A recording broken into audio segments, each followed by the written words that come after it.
Welcome to Teddy Bikescape. I had a big loop planned for today's ride, but it didn't really work out. I'm riding the Bridgestone NB3 because I knew I would be encountering some sand on the ride. It's also really comfortable on the rough terrain that I expected today. Chilly start this morning. Whew. These clouds kind of moved in. There's some sun. Let's pick them up.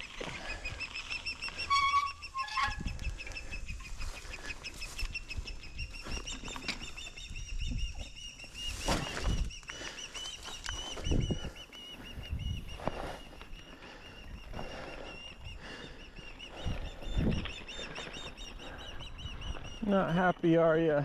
I'm leaving. And poor Osprey. Really not happy I'm around her nest.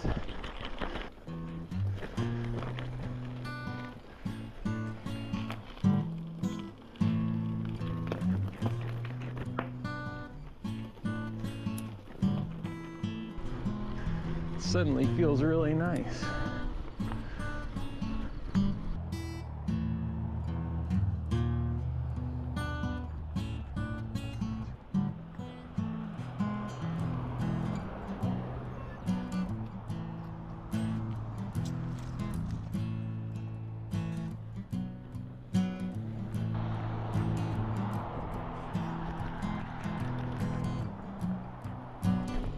Pretty nice that crosswalk is there, and people actually observed it today. Haven't been here in a while. This is the Noisy Hole conservation area. It's a nice little cut through to get to Mashpee, the town of Mashpee. So today is kind of a adventure ride, I would call it. Micro adventure.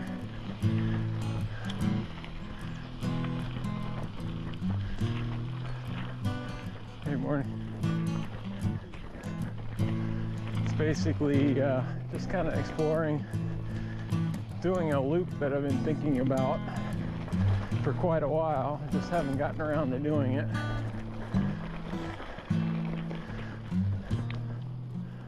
Kind of got sidetracked on some routes in West Barnstable, and there's a lot of sand on this route, so I was waiting for the sand to get compacted a little bit, and it seems like it has now. So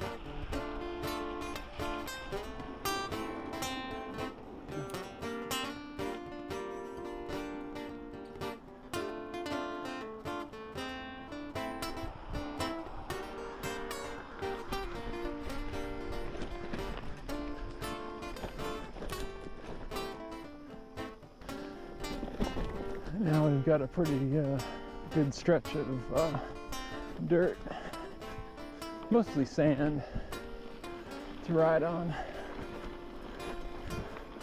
That's why I brought the fat tire bike today. Well, fatter tire bike. And it looks like the dirt bikes have been back in here digging up the dirt. It's pretty good so far, because there's little rocks in here. Yeah, not too bad. I guess that rain the other day helped. Yeah, here we go.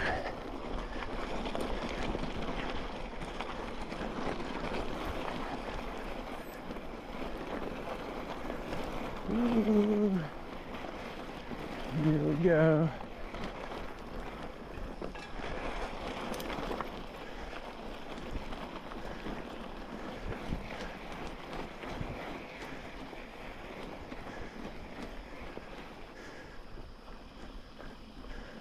Got through it.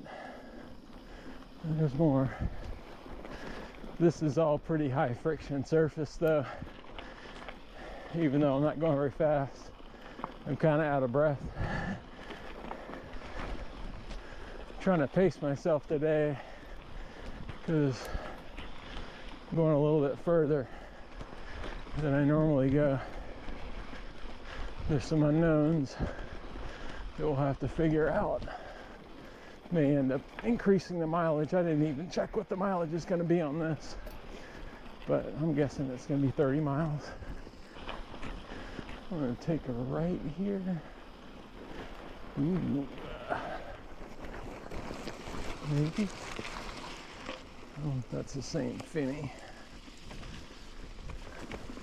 Please let me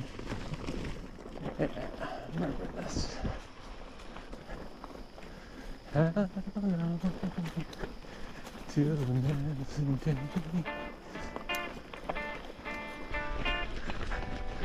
I don't know if I've ever been down this. I've only climbed up this.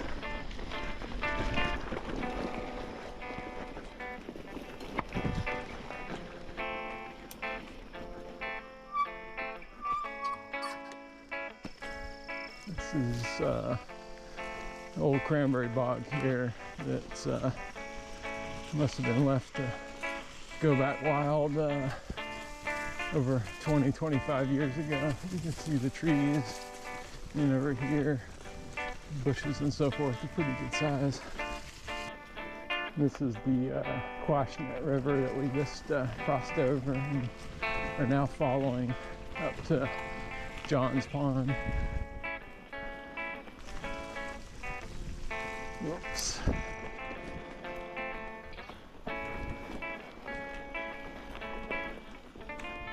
I guess the dirt bikers don't go back in that little stretch, so it's kind of growing back to grass, but you can see that this is all bare. Gets pretty heavy use.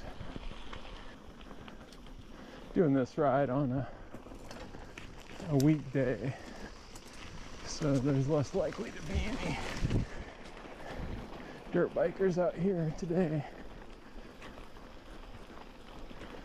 I don't know what these humps, I don't know if they were trying to keep people out of here with these. They don't work. I think if there's one truth about that is you're never going to keep a dirt biker out of where they want to ride. I've never seen it done. They'll figure out a way. They'll just make another trail or something.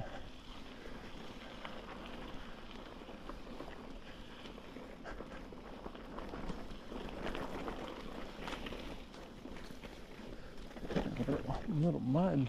Haven't seen mud in a while.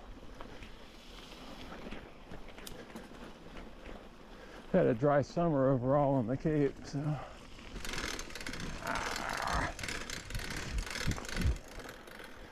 I wonder if I was supposed to turn back there. Well, it's not going to go down. Gotta adjust the front derailleur. Whew. Whew. Burning matches. Okay. Done this before. Yeah, this is what I remember. I was hoping maybe that these are cut down.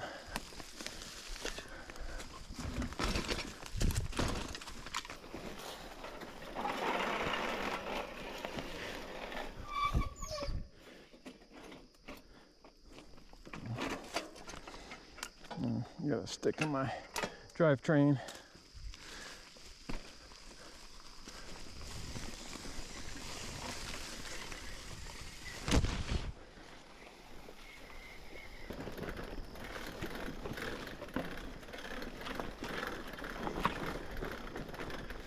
Whew.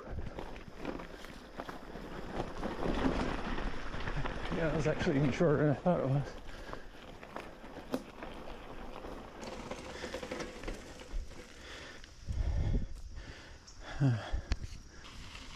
So we've had a freewheel essentially split apart, lost almost all the bearings, and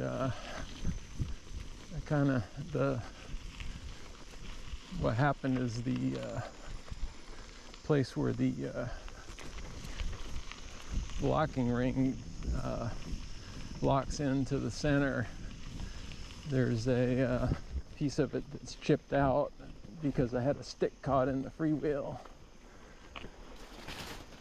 And so I got it back together and it seems to be working.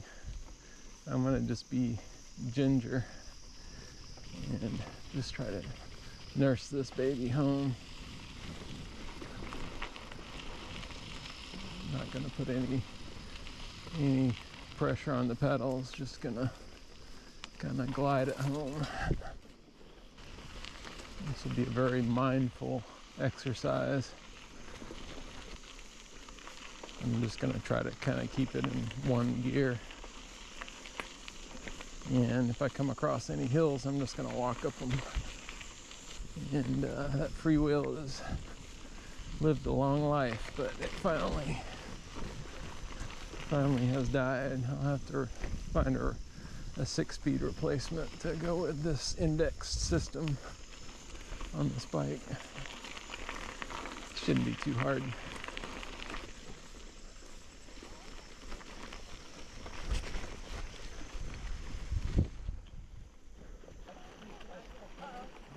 It's me. I'm just being ginger with this thing. I barely got it back together. Bravo! Bravo! Well, it's not fixed. It's just I'm just limping it home.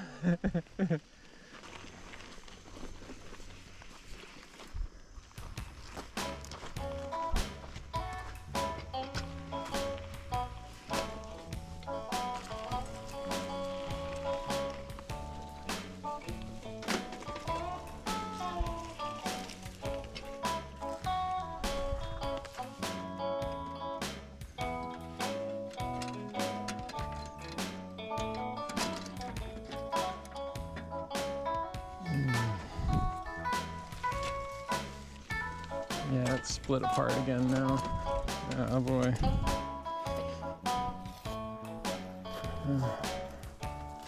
Yeah, I think we're walking for a while. Let's get to a good spot to work on it.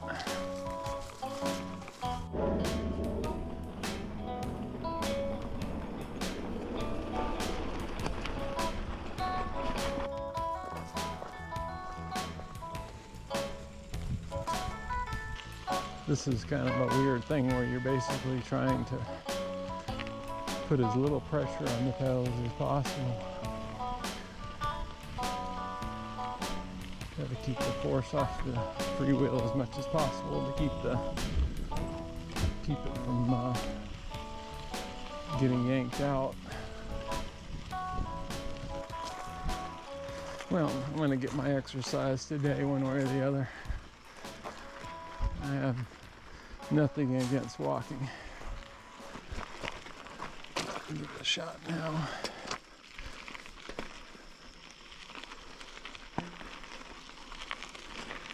Yeah, not too bad.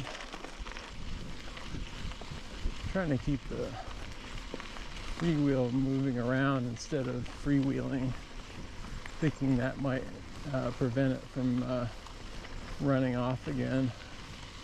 Really don't know. The whole thing is real loosey-goosey back there. The lock ring, I really tried to get some tension on it. Felt like I was maybe getting something, so maybe that's why it's holding a little longer this time. But, you know, I have my doubts it's going to hold all the way home. All right, well, we'll just try to tighten it up again. No. I think it just came apart again. This is definitely weird. Oh boy, that just came off. And we're going to flip the bike.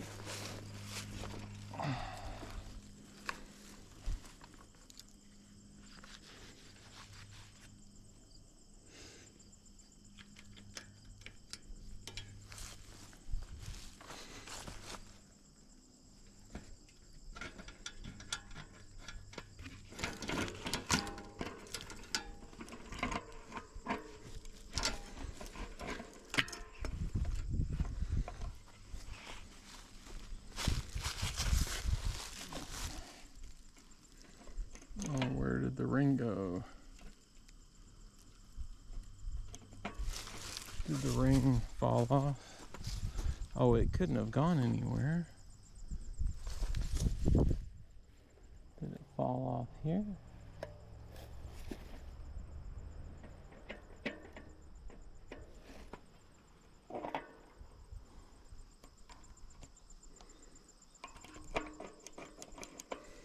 Where did it go?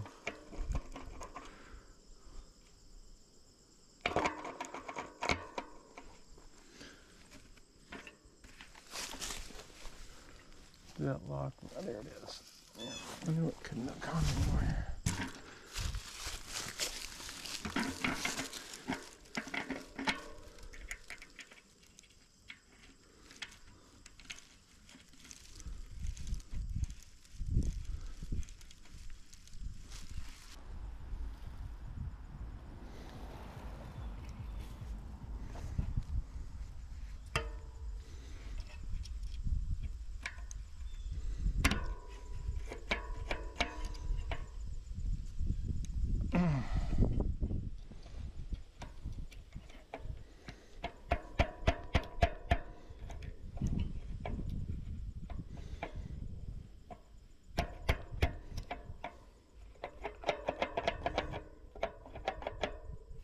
Okay, we spun that ring on again.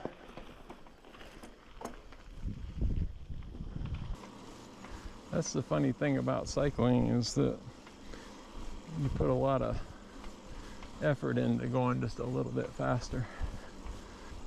Actually, in a way, I probably would pressure on the pedals is probably better than letting it freewheel. It is shifting. Yeah, I think it's the freewheeling that runs that ring off. And I'm probably almost halfway back now.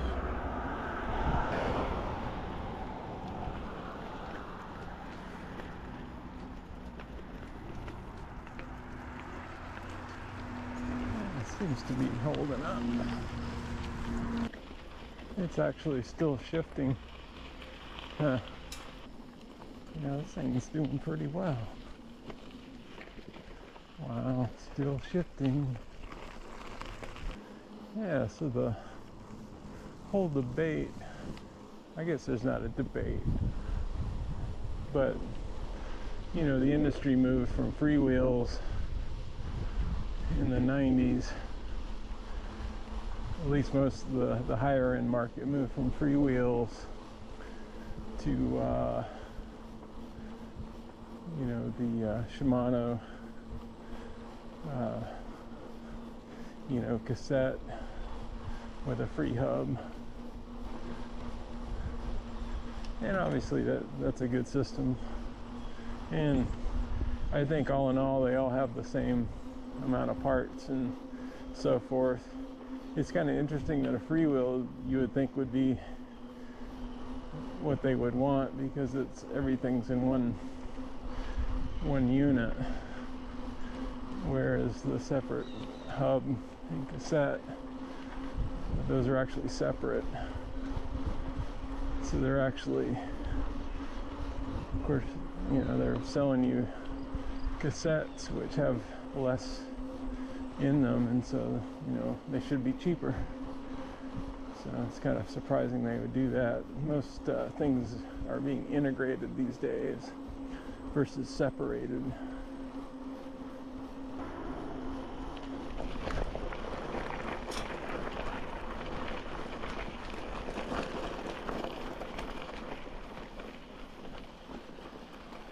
Yeah, we're getting within reasonable walking distance now.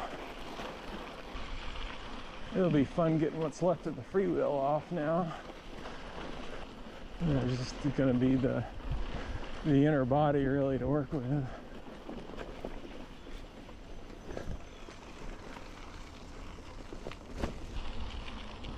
You know, I'm getting older in life.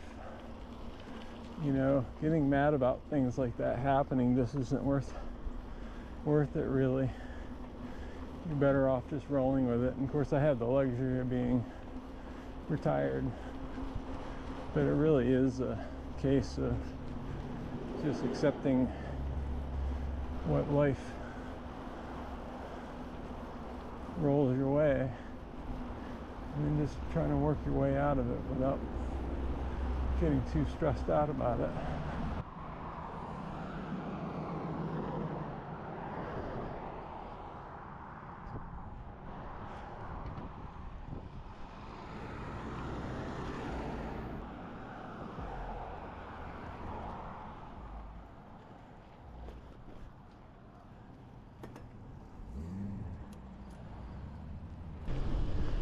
I think there's like a stereotype when it comes to riding a bike in kind of urban places like this, like with businesses where people don't walk around at all.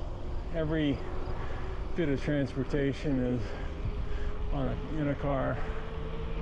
Nobody is walking from place to place. At least it's a, you know, sub percent. It's just a weird feeling, isn't it?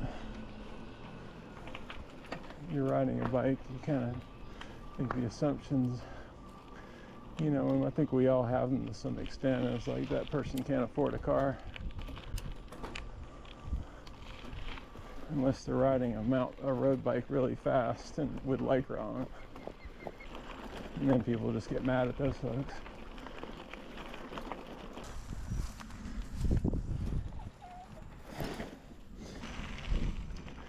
I'd like to try having a bicycle as my solitary mode of transportation for a while, just to see what it's like. I guess I could do it. Nothing's stopping me. I'm also not like a anti-car person either.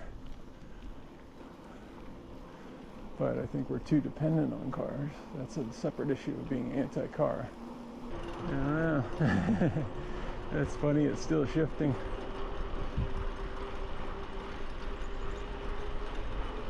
I think you just got to keep the pressure on the pawls and then it's not going to freewheel. Let's see if it'll shift back up. Yeah. Wow. Amazing. Now we're back in Katuitt now. I think I call that a success, a recovery, even if it blows apart and I gotta carry the bike home. So here's a map of the ride. It's not really too impressive a ride, obviously, because of the breakdown, but you know, the fact that we got back is a win to me.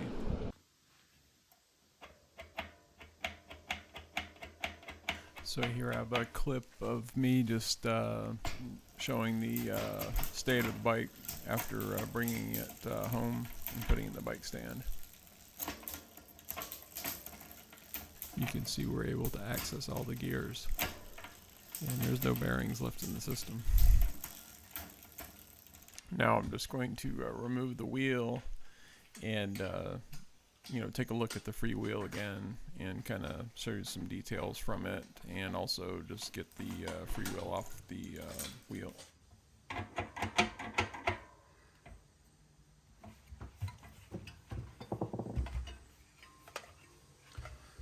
Those metal tabs have broken here. There's only one left. I was able, because the bearings had gone out of the freewheel, I was able to tighten that lock ring to threads that are inside of here, and so it's still very loose, and I was basically able to take a tool and just you know, kind of jam it in there, and it held for, I don't know, several miles. So anyway, that's the situation. So this freewheel shot, but I just thought I would give you the autopsy on what exactly, well, not what happened, but you know what the damage is. I think my theory, I had the stick in the freewheel. I think it must have got jammed up between the dork disc in here, and it gave some upward pressure, and maybe that's what kind of broke it. It kind of got pushed sideways. And actually, I don't think they all were broken. I think the two of them were broken from that initial incident, and then later when I was riding it, I think a third one broke. And then, you know, all we're left with is that one. Anyway, it is what it is, and we'll get another freewheel, and this bike will be on the road, hopefully not too long from now.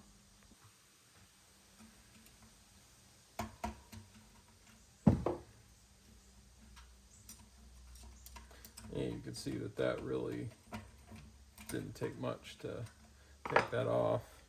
You can see that there's threads in here, and then there are threads on this itself. And it's supposed to be bearings in here to connect to this, and actually in two places. And obviously there's these two parts have actually come apart. And the place where I would put a tool to get this freewheel off is done. And yeah, here's the pawls. They're still in good shape. So I put it on the bench vise and was able to pop it free. I haven't gotten it off yet. Might have to take off this axle. Really? Huh. Usually you don't have to. Yeah, there it is. So here's some detailed shots of the damage to that center part of the freewheel. Thanks for watching the video, and click like and subscribe, and we'll see you at the next video. Bye.